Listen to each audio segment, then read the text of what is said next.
sinugod sa hospital dahil sa kapabayaan ni Ensing punto por punto.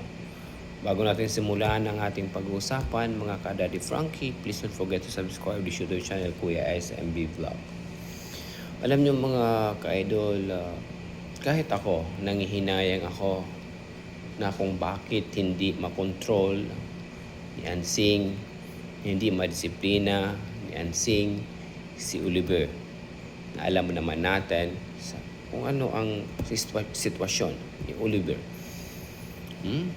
Alam naman ni Ensing na bawal yung sigarilyo, bawal kung ano-ano man kay Oliver dahil nga sa kanyang sakit. Kasi kung ipagpatuloy po yan mga ka-idol, kagaya ng sigarilyo, ang sayang lang yung gamot. Tsaka why na kung bakit nahihirapan si Oliver huminga dahil po mayroon po siyang asthma. So kapag may asthma ka, huwag ka nang tubili pa na gumawa ka ng kababalaghan na bisyo kasi hindi po yun makakatulong. Bakit Ensing hindi mo madisiplina ang iyong kapatid? Nasa iyo po yun. Hindi pa ata mag-isang buwan or isang buwan na.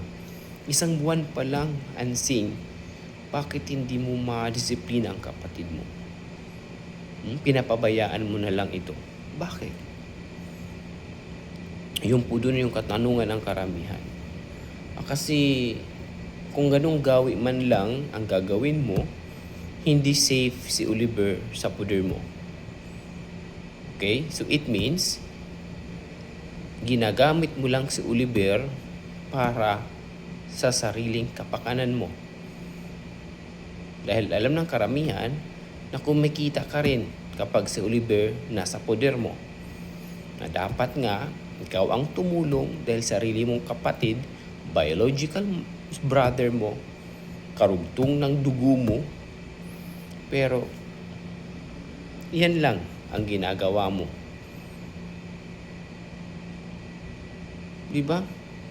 Kahit ano nating gawin mga ka-idol, kung may gusto tayo, kung mahal natin ang isang tao, gagawa tayo ng paraan paano ito gumaling, paano ito kontrolin.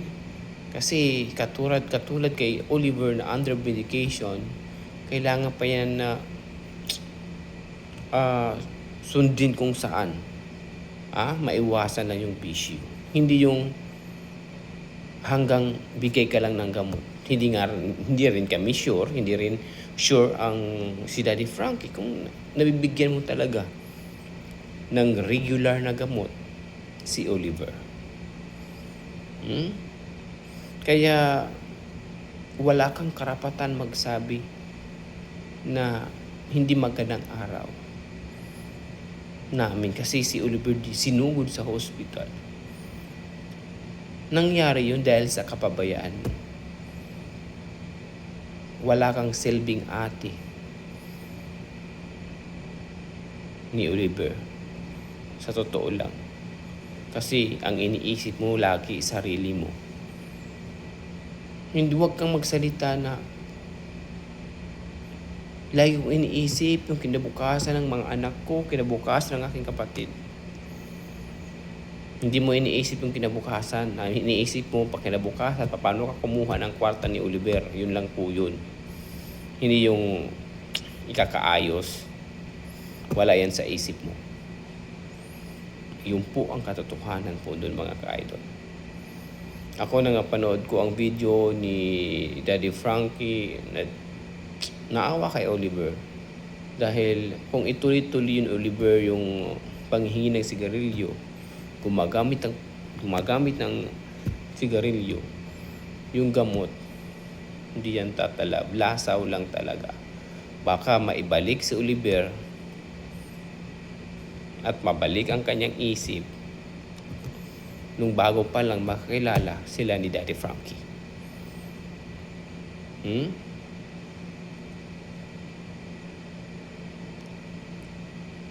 Yun ang pinakamahirap. Siguro tama yung mga citizen sa mga nag-comment sa section, siguro mas safe si Oliver kung nandun sa poder ni JJ.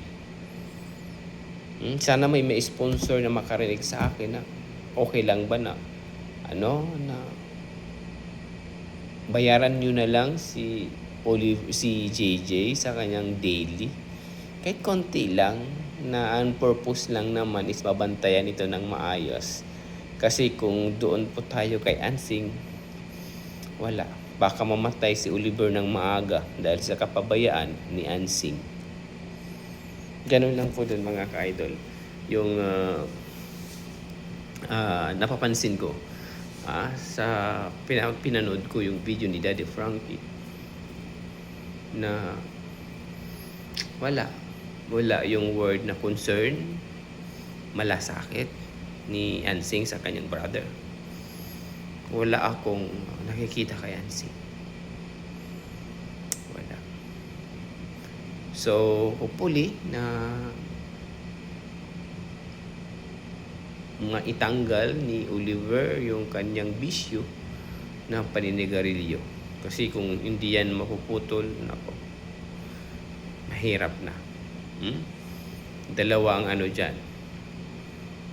Kung may asma siya, mahirapan siya humingan yan kapag atake. Kasi unang-una talaga, kapag ang pasyente may asma, bawal manigarilyo. Okay? Mahirap pa naman yung isang tao kung inaatake ng asma.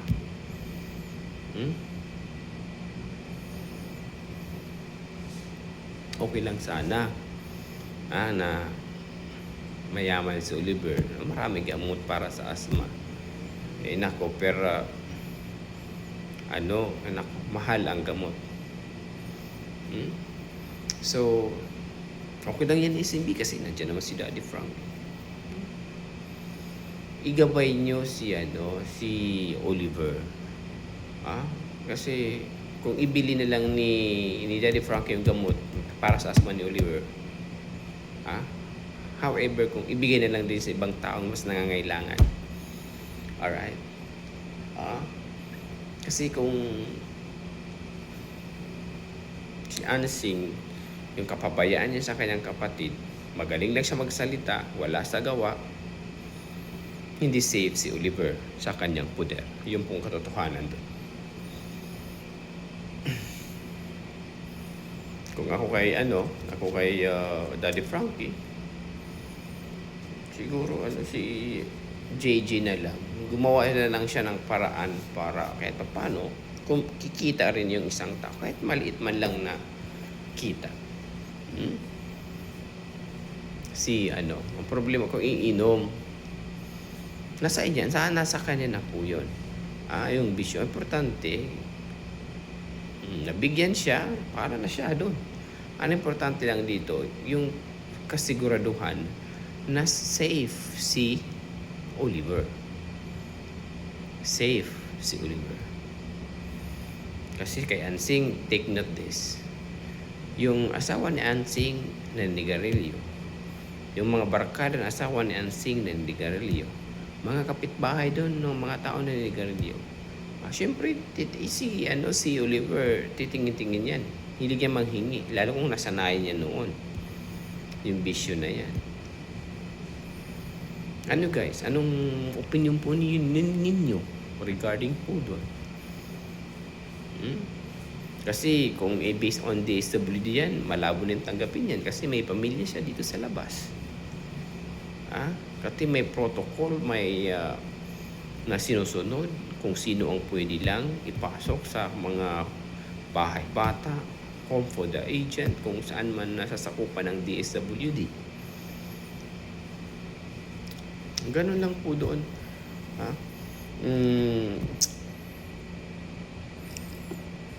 Nainis lang po ako. At saka, ito pa doon tayo magbase mga ka-Daddy Frankie. Hindi si Ansing ang nakasama ni Oliver sa hospital. Bayaw pa talaga niya. asawa ng kapatid niya. Asawa ng kapatid niya ni Oliver. Di ba? Nasaan kung really mahal na mahal yan si Ansing, matataranta yan na isamahan si Oliver sa hospital. Kasi yung mga anak niya hindi naman dito maliit. May mga naman may isip na Pwede naman niya iwan saglit yun. Makisuyo siya sa kanyang mga kapitbahay. Kasi nga, si Oliver nasa hospital pero wala siyang ginawang hakbang.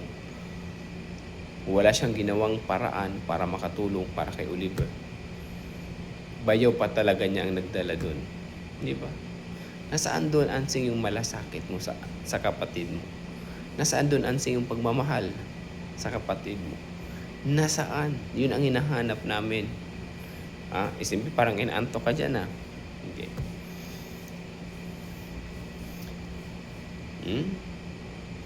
Kasi mahirap naman tayo magtiwala sa isang tao na napapansin na natin, nakikita na natin siya na ang na sa sarili niya na wag niyo ko pakatiwalaan kasi ganito na ako.